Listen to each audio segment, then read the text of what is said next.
Line 0345 30 40 961. Well, from X Factor to treading the boards in Southampton, the last few years have been pretty busy since Joe McElderry hit the headlines for winning the ITV Talent Show back in 2009. Well, since then, he's hit the top of the charts, performed to thousands in stadiums all over the world, and is now taking on his latest challenge, donning the Technicolor Dreamcoat in the stage production of Joseph.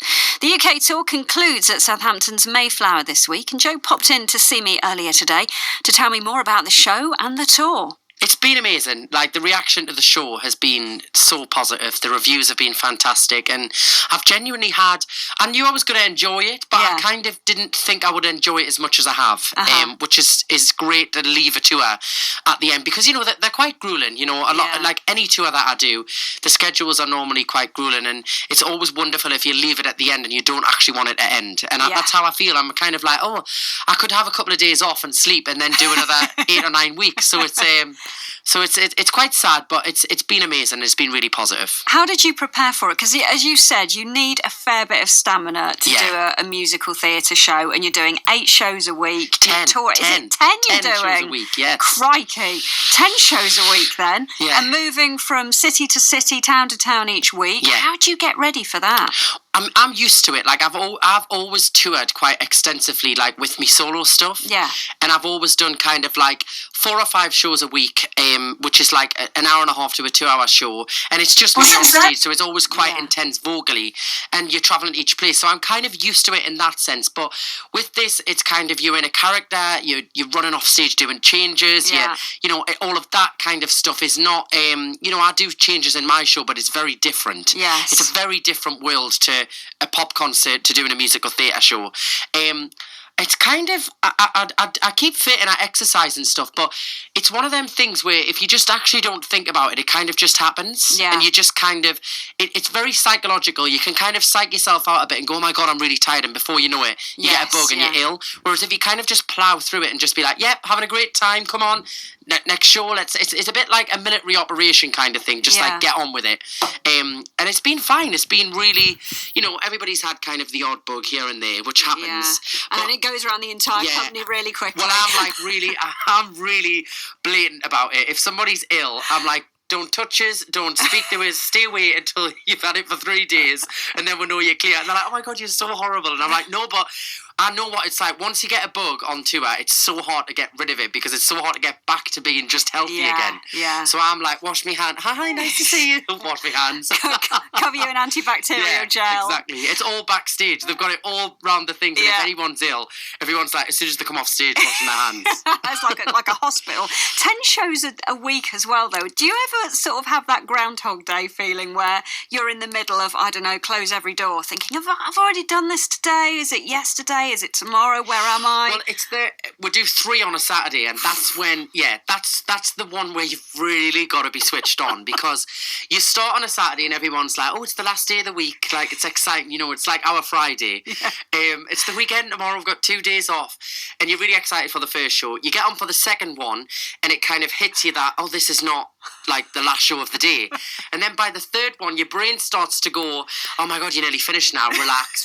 But the other part of your body is like, I've done this before, hang on a minute, I've already done this scene, am I saying the right line? And you really have to concentrate. Like, I kind of lose concentration very easily, so I'm really strict with myself on a Saturday. I'm like, slap yourself, come on, concentrate, it's only the second show. But the lovely thing about this show is that it brings in such a high energy, positive audience that they kind of just carry you through it. They're up on their feet, they're singing along, their faces, as soon as the show, like the curtain goes up and you start singing Any Dream Will Do, their faces just light up, you know, and it kind of just, when that happens, you kind of just forget about everything, and you're like, oh wow, you know, look how happy we're making people, you know, and look how at the end of the show they're up on their feet and they're singing along and clapping and just genuinely having the time of their life. It really gives off that vibe, this show. It's such a positive vibe, so that massively helps as well. It's got got so much energy in it, and it's quite a short show, isn't it? Because it's sort of aimed at a younger audience, but families alike. And it starts at 7 o'clock, the evening shows, which is always good as well, because we're all in bed by 9:30, which is marvellous. But the energy in it must be very, very contagious, not just for you, for the entire company. Yeah, well, the first part of the show is quite physical for me because it's all the kind of brothers trying to kidnap him and everything, and it's like it's great. It's like a 40-minute cardio workout the first half because I'm literally running left, right, and centre all over the stage. But then obviously at the end of the show, when it finishes, or everybody thinks it's finished, we do a huge like medley at the end, which is like the Joseph Mega Mix. Yeah, and it turns into a pop concert, which is great for me because I can really react with the audience. I can wave to people. I can get them to join in and clap along, which is more a kind of home for me. You know, like I love being able to interact with the audience. So I'm really happy we get to do that part of the show. But again, you get to that bit and you think, oh, we're finished now. And then the medley's like, I think it's like 20 minutes long. But the audience love it. They absolutely eat it up. They're up on their feet. They're singing along, which is great. You know, it's wonderful. Was this always part of the career plan to do musical theatre? Because last time we spoke, you were getting ready for your Evolution tour, which I know was massively successful, and we know you were originally from X Factor. Was this always on the plan? Well, I was a massive fan of it, like before, like at school, and I went to a performing arts college and trained there and everything. But I was always a little bit frightened of it, in the sense that I kind of fell into the trap of like, and I knew that obviously I'm very fortunate to have a wonderful fan base, you know, and I've been that they've been so supportive, and I fell into that trap a little bit of kind of just sticking to what I knew a little bit for a while, and I was like, oh well, you know, people are enjoying this, people are coming to the shows, so this is just what I'm going to do. I'm just going to enjoy it. But a little part of us kind of always wanted to do it, but I was a little bit frightened of the whole acting side of things, and obviously, you know, coming from a show like X Factor, people do judge you and write about you and like to say things and critique and things like that. And I'd got to that point where I was still, you know, people come and review the shows and stuff, but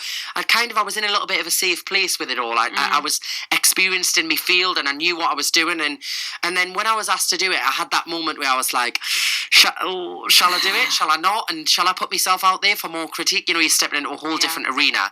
And then I remembered, you know, I'm one of them people, I like to put pressure on myself. So I was like, come on, like, take on the challenge. And, you know, if it works, it works. If it doesn't, it doesn't. And thankfully, people have loved it, you know, and I've loved it as well. And it's made us think, you know, I'd love to do, I'll always do my stuff, but it's made us think I'd love to do something else like this as well and kind of balance between the two. Yeah, I've seen some amazing reviews about you in this show, because I know quite a few people that have taken on the role before, and your reviews have absolutely stormed it. Would you do another tour of this, or have you had enough and want to maybe look at something else? You know, I don't know.